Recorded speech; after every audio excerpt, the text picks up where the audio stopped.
Selanjutnya saya baca. Akhirnya, aku juga dikatakan sebagai ahli penilaian. Apa yang aku nilai?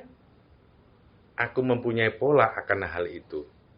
Aku tidak akan mengatakan salah benar terhadap apa yang aku nilai. Aku akan membawanya dengan hawa kecerdasan. Hati-hati denganku. Aku masih berbenah dengan tutur bahasaku. Jangan sampai kalian tersinggung. Eling biyen. Maha cerdas melalui nanda. Wes ngisruh.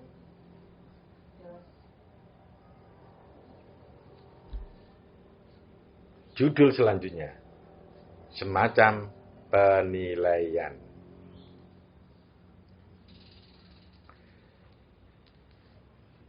Sekali lagi saya ingatkan saudaraku, ini pengalaman temanku. Dia hanya membaca di sana, tangannya memegang keyboard untuk mengetik apa yang dia baca. Bawahnya, aku ingin menunjukkan sebuah penilaian. Tetapi ini agak kacau. Mari latihan cerdas. Tuhan itu sangat bodoh. Tuhan itu tidak mau keluar dari aturan Tuhan. Ini menurut pendapatnya Maha cerdas. Oh, jangan-jangan saya kleru. Wah, iso dicekel lah dewe. Oh, saya cuma membaca pengalaman teman saya seperti itu. Saya hanya membaca aja. Tuhan itu sangat bodoh. Tuhan itu tidak mau keluar dari aturan Tuhan. Itu adalah sebuah pekerjaan yang bodoh. Jika ingin cerdas, maka harus berani melanggar aturan. Oh, melanggar aturan ku cerdas gimana ya? Masa koruptor ku cerdas? Cerdas. Cerdas tapi ya aku mau. Tapi melanggar aturan ya. Ya, tapi melanggar aturan yang ada di Maha Cerdas itu yang kayak apa? Ya kita belum tahu. Yang berani keluar dari aturan, aku katakan mereka adalah Tuhan yang cerdas melebihi aku. Setelah aturan dilanggar, biar ada aturan baru lagi yang lebih baik. Ini ada aturan baru lagi yang lebih baik. Sampai dikatakan sudah tidak ada aturan. Itulah target atau rencana yang ingin aku lakukan. Apakah kalian pernah mendengar Tuhan memberontak berjamaah? Sebenarnya, bila ungkapan-ungkapan rasa Tuhan yang terpendam dikeluarkan semua secara serempak, itu yang bisa dikatakan sebagai pemberontakan berjamaah. Sopo sing diberontak? Enggak tahu. Ya. Tuhan yang enggak mau memberontak akhirnya diberontak ya. Jangan takut dengan situasi pemberontakan Tuhan. Aku yakin masa depan Tuhan bisa cerah. Tapi pemberontakan Tuhan dalam rangka untuk memperbaiki aturan yang enggak pas, ya memberontak. Apalagi sekarang siapa yang dulu berkata-kata wa inna katsiran minan nasi biliqa'i rabbihim lakafirun. Sesungguhnya kebanyakan manusia mengingkari pertemuan dengan Tuhannya. Nah, akhirnya diberontak yang lainnya. Coba dulu pakai bahasa. Sesungguhnya kebanyakan manusia merindukan untuk bertemu dengan Tuhan. Akhirnya banyak orang yang percaya ketemu Tuhan. Nah, sudah terlanjur seperti itu. Akhirnya kemungkinan ada Tuhan yang memberontak. Nah, mungkin salah satu pemberontakannya ditulis di sini. Agar nanti orang-orang itu mau bertemu dengan Tuhan. Jadi omongan Tuhan yang lalu dihapus dengan omongan Tuhan yang sekarang. Nasah mansukh. Dari ilmu apa itu? Enggak tahu ilmu apa itu.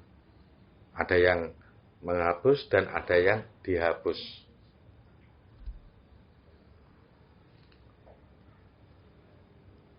Tapi gak perlu dihapus, biarkanlah bahasa-bahasa Tuhan yang sudah tercantum dalam sebuah kitab suci yang dipercayai banyak orang.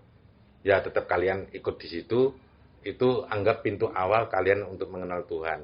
Karena di sana ada bahasa-bahasa tentang pertemuan dengan Tuhan, dan kalian bisa membuka channel tentang materi Lika Allah. Di sana kalian bisa karena saya hanya mengambil ayat-ayat yang membuat celah bagi orang-orang untuk bisa bertemu dengan Tuhan. Kalian bisa membuka channel itu. Ngomong aja. Saya sarankan yang membuka itu adalah orang-orang pencari Tuhan. Kalau bukan pencari Tuhan, jangan membuka. Nanti kalian akan konflik. Gak perlu di-subscribe. Wong ini saya hanya membaca untuk menyampaikan apa-apa yang dari pengalaman rohani teman, saya sampaikan aja. Kali aja ada yang cocok di pola pikir kalian. Tapi kalau nggak cocok, ya maafkanlah saya. Karena kita berbeda pikiran, ya. Tapi kita tidak untuk bermusuhan dan tidak untuk menyakiti yang lain. Semoga ini untuk menjadi pencerah bagi kalian. Apa yang saya baca ini. Semoga. Awal untuk mendapatkan petunjuk, kalian harus konflik dulu. Ya. Kalau kalian kepingin cerdas, kalian harus melanggar aturan. Aturan yang sudah dibudayakan. Yang sudah tidak berkenan lagi di pandangan Tuhan. Selanjutnya saya baca lagi. Saya ulang lagi, jangan takut dengan situasi pemberontakan Tuhan. Aku yakin masa depan Tuhan bisa cerah. Tapi jangan coba-coba melakukan seperti halnya pemberontakan Tuhan. Kecuali kalian sedang bersamaku dan memastikan kalian sedang menggunakan hawa kecerdasan. Sing bingi berontak-berontak Tuhan, nek gak bersama dengan Maha Cerdas, jangan coba-coba melakukan seperti halnya pemberontakan Tuhan. Baik mau. Kecuali kalian sedang bersamaku dan memastikan kalian sedang menggunakan hawa kecerdasan.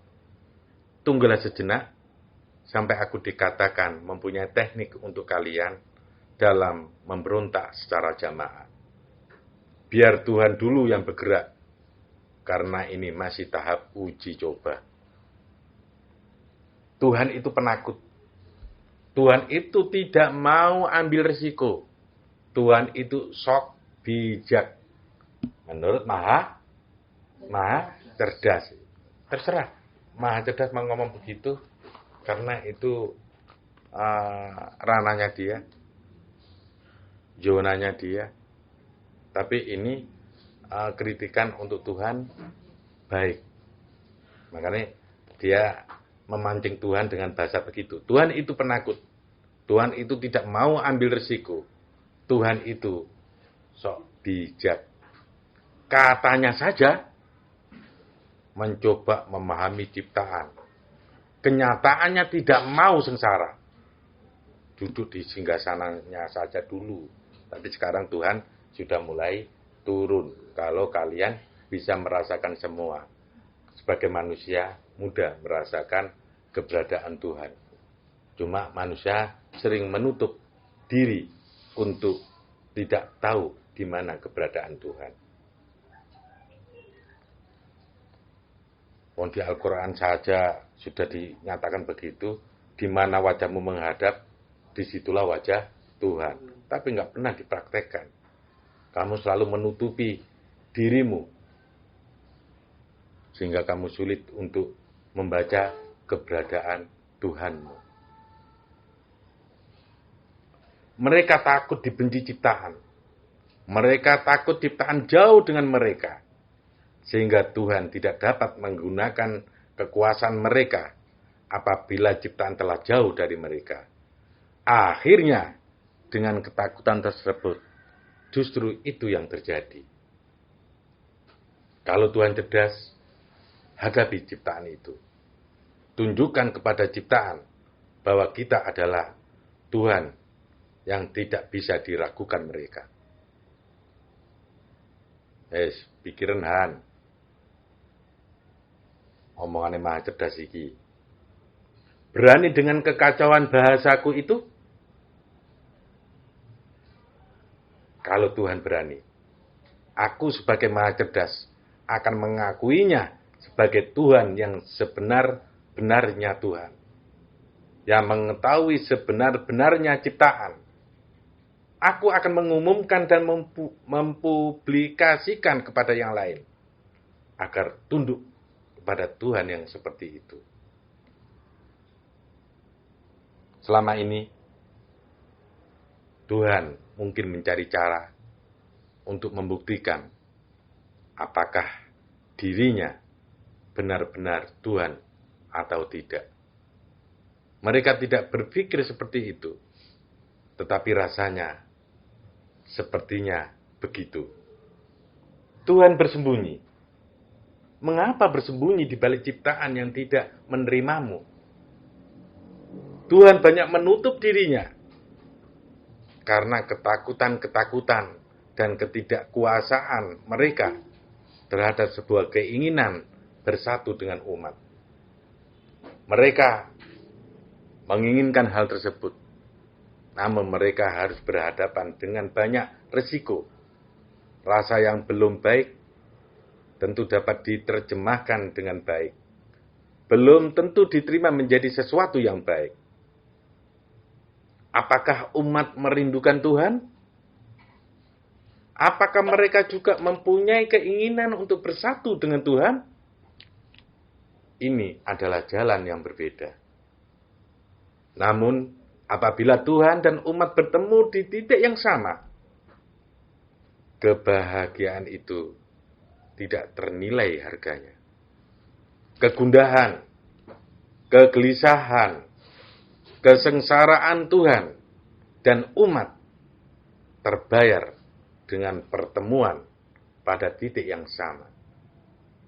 Apa yang dipertemukan pada saat itu? Rasa, keinginan Tuhan dan keinginan umat. Mereka sama-sama saling rindu.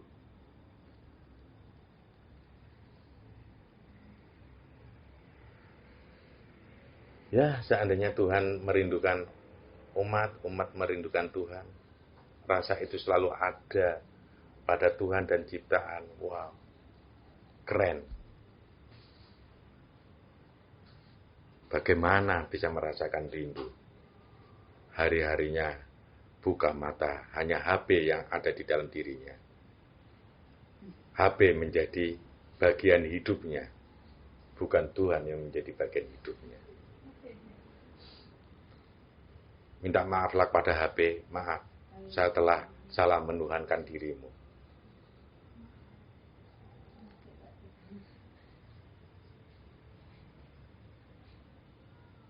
HP bukan temanmu, tapi Tuhan bisa menjadi sahabatmu yang baik.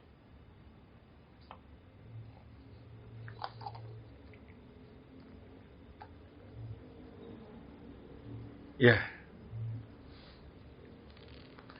ini buku dan sedikit mencerdaskan dirimu untuk menggugah kecerdasan seseorang.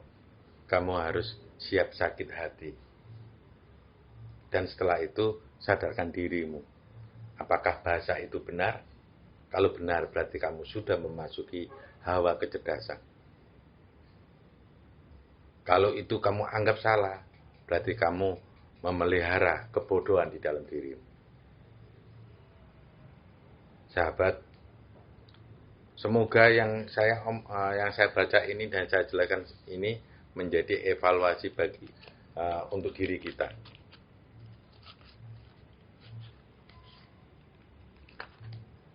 Soalnya dengan HP bisa mencari uang ya. Ya, dengan HP bisa mencari hutang. HP, ada berapa aplikasi di sana?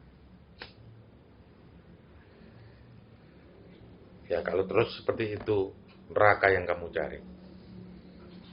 Bukan surga yang kamu cari. Orang punya hutang karena punya keinginan. Kalau kita merasa cukup, maka kamu akan berada dalam hawa surga, hawa kecerdasan. Orang yang merasa dirinya cukup itu orang yang cerdas. Orang yang terus mengikuti hawa nafsunya itu adalah orang yang bodoh plus kopler. Coba kalau kita mau cerdas, memilah-milah apa yang kalian lakukan. Sudah kamu perhitungkan ke depannya. Kalau kita cerdas, nggak ada sepeda motor pun kamu bisa berjalan. Sudah motor bisa menjadi Tuhanmu berikutnya. Sudah dikasih kaki kok ya naik sepeda motor.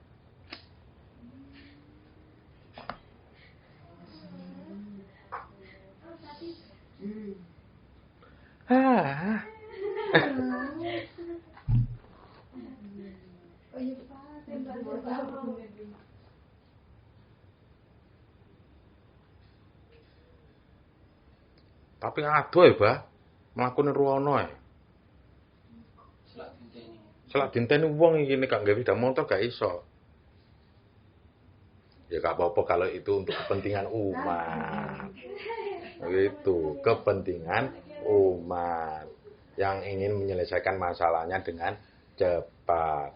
Jadi sepeda motor itu digunakan untuk memecahkan permasalahan umat. Ojo digawe nek iku awakmu stres. Rona tambah stres. Refreshing. Oh, refreshing. Tapi tambah stres. Angkono terus baru dulu gak apa? Bensin entek. Duit entek. Wis. Ku gurung enek stres tahunan, ya. Stres tahunan nek wayahe nyuratno. Nek harian kan nek mbok pakai terus kan mesti ngisi bensin. Gurung kok nek rusake meneh bengkelno, mbok rumit men duwe sepeda motor iku. Iku gurung sire kancane. Balike rusuh, wis mangkel tok. Gara-gara sepeda motor dipegang oleh orang yang tidak tahu sepeda motor. Rusak deh. Dan marah. Gara-gara motor kita menjadi marah. Ketika kita marah, sudah mengusir Tuhan. Gara-gara sepeda motor. Sampai konon lolos. Gara-gara laptop. Sampai iso ngetik buku akeh. Iya, sampai iso ngetik buku akeh. Makanya laptop sing sebenarnya laptop sing selalu berfungsi untuk menulis cerita-cerita Tuhan iku awet. Nek laptop nggo ndelok konoan, ya, iku cepet rusak.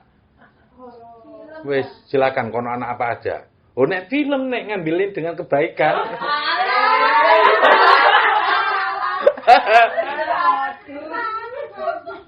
Arek-arek ku ngiring apa ngomong ini lho. Iya. Oh. Tapi kan nggak selalu. Cuma 1 jam aja. Iya. Kenyataannya saya kecanduan tidak? Tidak. Cukup 1 jam itu pun berapa hari lagi baru lihat lagi. Nggak tahu nanti Udin kalau mencarikan saya film. Saya kan hanya ngestokno mau sing golekno film awe dhewe. Mosok kan didelok.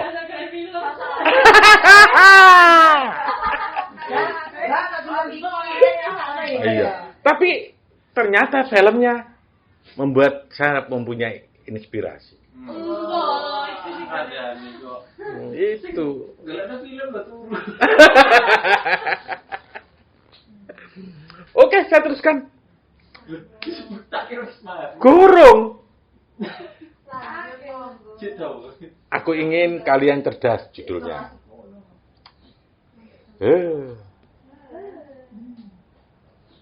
Maaf. Yang seperti ini, salah satu aku menunjukkan bahwa aku juga termasuk salah satu Tuhan yang terevaluasi dengan bahasaku sendiri. Loh, ngono loh. Ngomong untuk mengevaluasi dirinya sendiri. Tuh, dipas-pasno lho, Mbak. Aku menulis perkataanku sebelumnya juga sebenarnya untuk diriku sendiri. Salahne sing liyane ngrungokno ya. Iku mengoreksi diri sendiri. Itu harus ada keberanian mengevaluasi diri sendiri. Makanya ketika kamu berkata-kata itu untuk mengevaluasi dirimu, biar pelajaran selalu melekat pada rasamu. Seperti itu. Karena pada lembaran ini aku ingin mengungkapkan harapanku kepada umat. Setiap Tuhan yang berharap atau mempunyai harapan adalah Tuhan yang tidak mengenal dirinya dan umat. Setiap Tuhan yang berharap atau mempunyai harapan adalah Tuhan yang tidak mengenal dirinya dan umat. Tidak seharusnya aku berharap. Seharusnya aku langsung datang kepada ciptaan. Tapi aku takut. Ketika aku merasa takut, apakah kalian, dalam kurung umat, mau mendengar harapan atau keinginanku? Percayalah kepada Tuhan. Ikutlah kemauannya. Masuklah kepada rasa-rasa mereka. Jangan biarkan umat ada jarak dengan mereka. Dekatkanlah selagi kalian bisa melihat jarak. Apakah saat ini jarak mereka terlihat jauh? Ataukah jarak mereka sudah melampaui batas? Perjalanan menuju pertemuan Tuhan dengan umat adalah perjalanan yang paling dirindukan. Aku tidak tahu ingin berkata ini kepada siapa. Tetapi aku diberitahu bahwa rancangan raga adalah salah satu perwakilan dari kami untuk mengabarkan berita tentang Tuhan. Dan saudaraku, rancangan raga yang dimaksud silakan kalian cari di kolong jembatan atau di kolong langit atau di kolong tempat tidur itu. Iku ada rancangan raga di sana. Nggak tahu kalian akan menemui atau tidak. Ini si Maha Cerdas sudah memasuki kerancangan raga itu. Tapi kamu sulit untuk mencari rancangan raga itu kalau kamu sebelum ketemu Tuhan. Carilah dia di mana dia berada. Entah mungkin di Jawa Barat, di Jawa Timur, di Jawa Tengah, di Kalimantan atau di Arab Saudi sana. Ya. Kalau kalian belum bisa menemui, cukup bertemu dengan Tuhan, minta tahu rancangan raga itu ada di mana. Di situ kalian akan terbimbing, akan terdidik untuk menjadi petugas-petugas Tuhan yang handal. Petugas-petugas Tuhan yang mau membahagiakan Tuhannya. Boleh jadi seperti itu. Cari sendiri, temui Tuhanmu, dan carilah rancangan raga itu. Melalui rancangan raga ini, aku ingin mengungkapkan perasaanku yang beberapa kali aku pendam, tak dapat aku keluarkan. Aku percaya bahwa apa yang dilakukan Maha Pencipta adalah momen yang baik untuk kami, dan Maha Pencipta sengaja membuat hal yang semacam itu, yang saat ini kami sebut sebagai rancangan raga. Aku belum tentu mengenalmu. Aku hanya mendapat kabar dari Maha Pencipta bahwa ini adalah rahasia terbesar kami. Jadi si Maha Cerdas ini, Maha Cerdas ya? Maha Cerdas ini belum tahu juga, belum mengenal. Boleh jadi ya carilah Tuhan yang mengenal rancangan raga itu. Gak tahu Tuhan siapa yang kamu temui. Saya ulang lagi, aku belum tentu mengenalmu. Aku hanya mendapat kabar dari Maha Pencipta bahwa ini adalah rahasia terbesar kami. Jadi rancangan raga itu menjadi rancangan terbesar Tuhan. Mungkin boleh jadi di Jawa Barat ya, mungkin boleh jadi di Tanah Pasundan, di Jawa Barat juga ya. Atau mungkin di Bogor, atau mungkin di mana-mana. Kami berhak menitipkan apapun yang kami mau tanpa ada sebuah rasa kecemasan atau takut gagal. Rasa kami terlindungi pada rancangan raga. Akhirnya kami mencoba berpikir sesuatu yang bisa jadi itu adalah hal mustahil yang kami lakukan. Dan itu tidak mungkin terjadi. Justru hal-hal mustahil tersebut yang membawanya adalah rancangan raga. Sehingga aku titip sebuah konsep yang mana itu adalah harapan kami yang belum tentu bisa terwujud. Sebelumnya, kami ucapkan terima kasih kepada rancangan raga. Tuhan mau mengucapkan terima kasih kepada rancangan raga. Rancangan raga, sosok yang misterius. Tidak semua orang bisa menjumpainya. Hanya orang-orang yang diinginkan Tuhan. Ya. Dan orang-orang yang tidak tahu ketemu aja. Ini adalah pesan yang aku berikan kepada Maha Pencipta.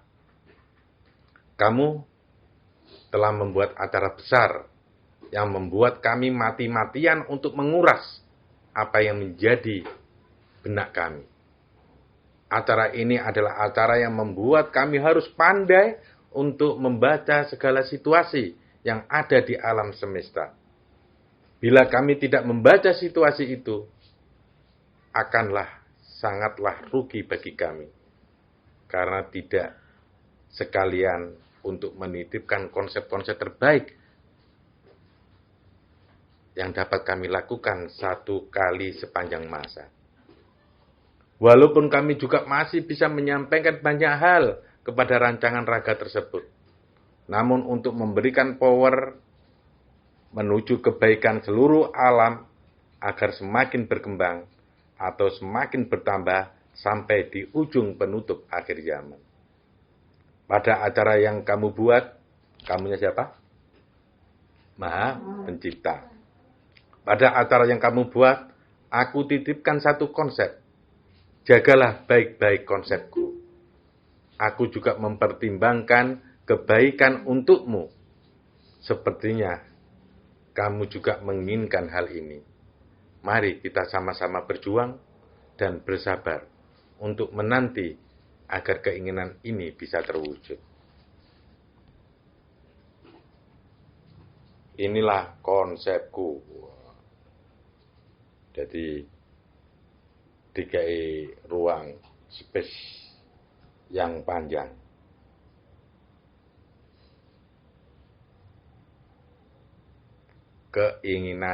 Keinginan Tuhan bersatu dengan umat.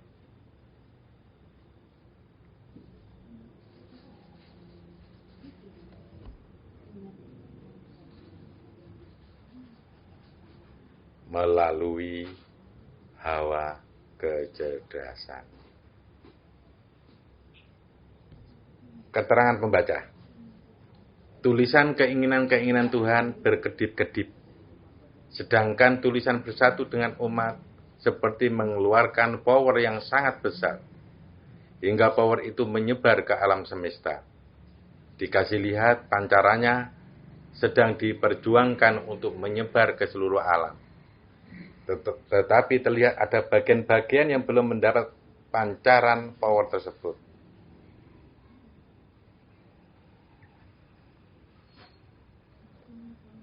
Tulisan lagi, konsepku di rancangan raga.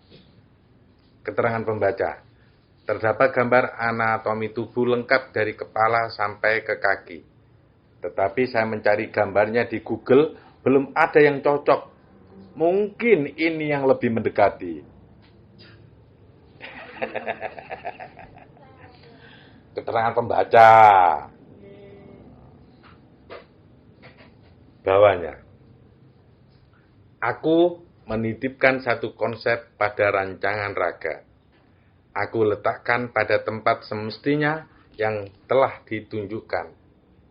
Aku berikan kepada rancangan raga. Maka rancangan raga akan merasakan itu juga. Tidak hanya keinginanku, namun itu adalah keinginan hampir kebanyakan dari kami. Ketika konsepku ini berjalan di raga, maka juga akan menambah kekuatan atau power bagi konsep yang lain yang telah dimasukkan. Ketika konsep yang lain telah berjalan, maka konsepku ini juga akan dirasakan oleh raga. Kemungkinan apabila konsep ini telah berada di dalamnya, dia akan lebih dikuasai oleh perasaan ini. Sangat jarang baginya untuk melupakan tentang apa yang diinginkan oleh Tuhan kepada umat. Power umat juga terasa besar pada rancangan raga. Mudah-mudahan kedua power dapat berjalan beriringan dan cepat bersatu. Judul, apabila Tuhan dan umat telah bersatu. Aku beri perintah kepada siapa saja yang telah menyaksikan umat yang telah bersatu dengan Tuhan. Jangan pernah mengganggunya. Jangan sekali-kali memisahkan peristiwa bersatunya Tuhan dengan umat. Ini adalah pekerjaan yang sulit. Apabila terdapat suatu keberhasilan terhadap hal itu, biarkan itu berhasil saja. Jangan sampai terpisah atau mengulang lagi dari awal. Kalian yang telah ikut memperjuangkan bersatunya umat dengan Tuhan adalah para pahlawan. Rasa kalian melebihi rasa Tuhan. Kalian adalah ciptaan yang melebihi dari seluruh konsep Tuhan. Atau seluruh konsep Tuhan telah bekerja kepada kalian. Rancangan raga yang telah diberikan aneka ragam konsep yang telah bersatu tidak akan berhak untuk mencampuri urusan-urusan umat yang telah bersatu dengan Tuhan. Rancangan raga akan melindunginya. Rancangan raga akan melakukan penataan terhadap hawa persatuan Tuhan dengan umat. Setelah bersatu, bukan berarti telah final atau telah selesai. Tetapi masih butuh penataan lagi. Bagaimana merangkai persatuan-persatuan tersebut dengan indah? Setelah menyatunya Tuhan dengan ciptaan, maka rancangan raga akan menyatukan semuanya. Jika seluruh Tuhan, seluruh umat telah dipersatukan seluruhnya, maka akan diberikan sebuah kehidupan yang baru.